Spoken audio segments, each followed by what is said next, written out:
Thanks, Madam Chair. Thank you for being here today, and thanks for all your great work as Secretary of Commerce and as Governor of our neighboring state. I want to pursue this line of questioning on the NTIA and the historic investment that our nation is making to broadband.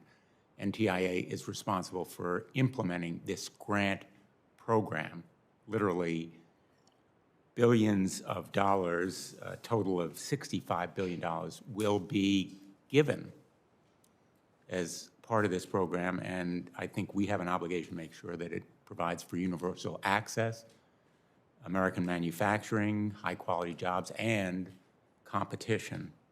Senator Markey and I wrote a letter to NTIA in March regarding the Broadband Equity Access and Deployment Program, and to just come right to the point, because I know you're familiar with it, we believe, and I think many of us do, that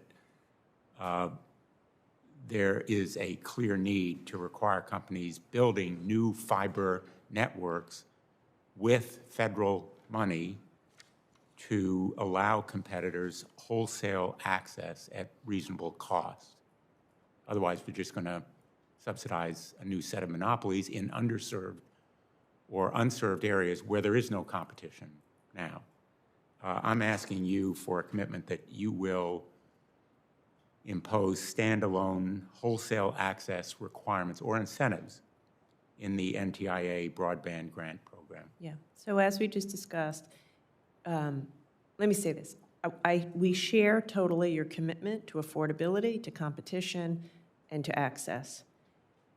The requirement, I don't think, is something we can do because of the statute. Incentives are a different matter.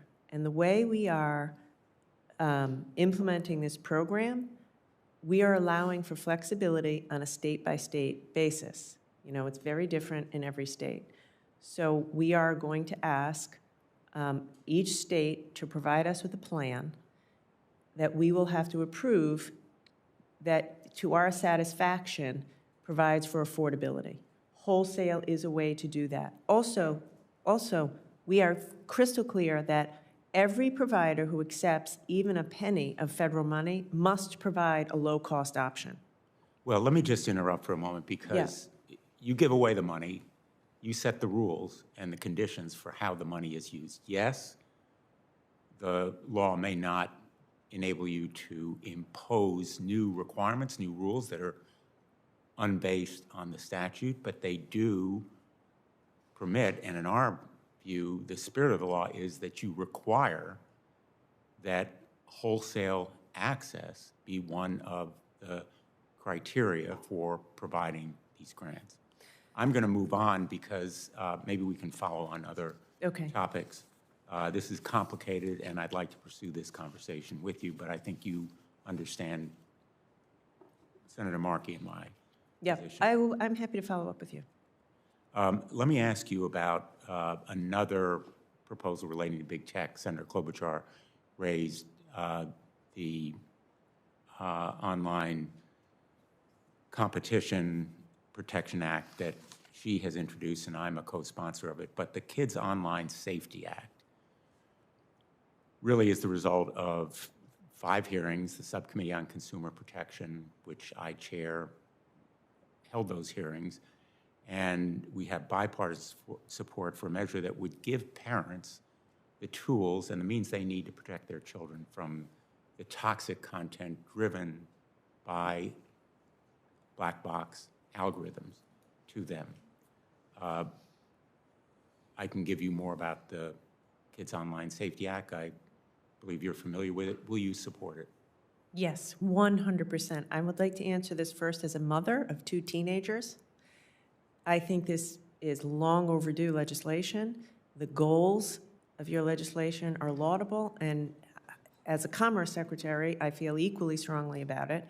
It's long overdue. We see the corrosive effects. So yes, I'll help you in any way. Also, in President Biden's unity agenda, he's very focused on mental health and increasing mental health services, particularly to young people. Much of the reason we have that need is because we have not done a good enough job regulating the content online, particularly as it relates to our kids. So I applaud you for the initiative. Thank you. My time has expired, but if we have a second round, I'd like to ask you about efforts by the Department of Commerce to crack down on Russia's use of our technology. The Commerce Department has a very important role in export controls. I know you're working hard on it, and I hope that at some point during your testimony this morning, you'll update us on the very important work that your department is doing on export controls to deprive Russia of the technology that it can use on the battlefield and internally to promote its aggression. Thank you. Thank you. Is Senator Scott available? I have him joining us remotely. If not, Senator Blackburn. Thank you, Madam